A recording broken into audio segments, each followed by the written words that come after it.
शव यात्रा। अमरपुर नाम के एक गांव में विमल हलवाई अपने 2 छोटे बच्चों और बीवी के साथ रहता है। विमल की पत्नी ज्योति भूत प्रेत जादू टोने में बहुत माना करती थी। इसका बिल्कुल विपरीत विमल इन चीजों को दक्यानुसी माना करता था। रोज की तरह विमल अपने मिठाई की दुकान जाने के लिए निकलने की हड़बड़ी में होता है। मैं निकलता हूँ ज्योति, देरी हो जाएगी, दुकान भी खोलनी है मुझे। अजी ध्यान से, आज अमावस्या है। रास्ते में कोई कपड़ा या कुछ भी गिरा हो तो उसे लांग मत दीजिएगा, बगल से चले जाइएगा। अरे ऐसे तो तुम मुझे पागल ही कर दोगी क्या? हाँ, मैं नीचे देख कर चलूं कि सामने से कोई गाड़ी घोड़ा आकर मेरे ऊपर से चला जाए?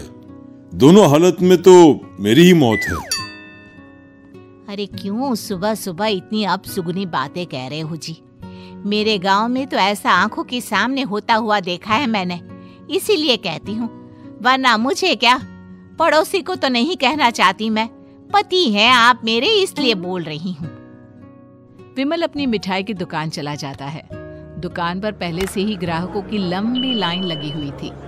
ये लो, वहाँ ज्योति अमावस्या को लेकर परेशान है और आज तो हमेशा से ज्यादा ही लंबी लाइन लगी पड़ी है।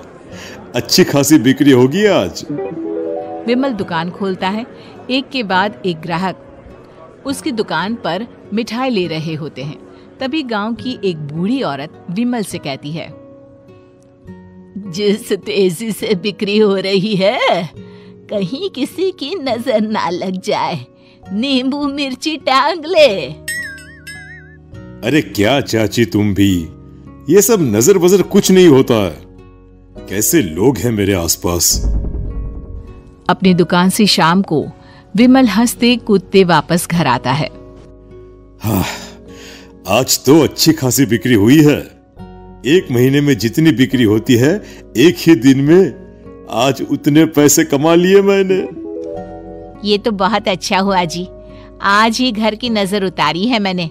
बिक्री तो अच्छी होनी ही थी। अच्छा, तुम खाना लगा दो, सारा माल बिक चुका है। मुझे शहर जाना होगा, कुछ चीजों की जरूरत पड़ेगी। रात भर मिठाई बनाऊंगा, तब जाकर कल सुबह दुकान खोल पाऊंगा। खाना खाकर विमल शहर जाने के लिए निकल पड़ता है। सुनिए जी, ध्यान से जाइएगा।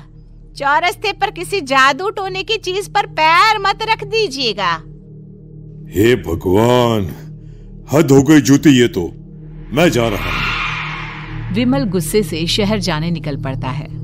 रात का काला घना अंधेरा, चांद की एक भी किरण ना होने के कारण अंधेरे में कुछ भी देख पाना मुश्किल था।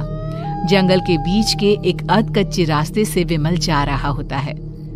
चारों तरफ गुफ अंधेरा और सन्नाटा सुनाई दे रहा था, और सुनाई दे रही थी विमल के पैर के नीचे आ रहे सूखे पत्तों की आवाजें। तभी अचानक दूर से उसे कुछ आवाजें सुनाई देती है। अरे, ये इतनी रात को जंगल के रास्ते कौन जा रहा है? शायद कोई टोली होगी।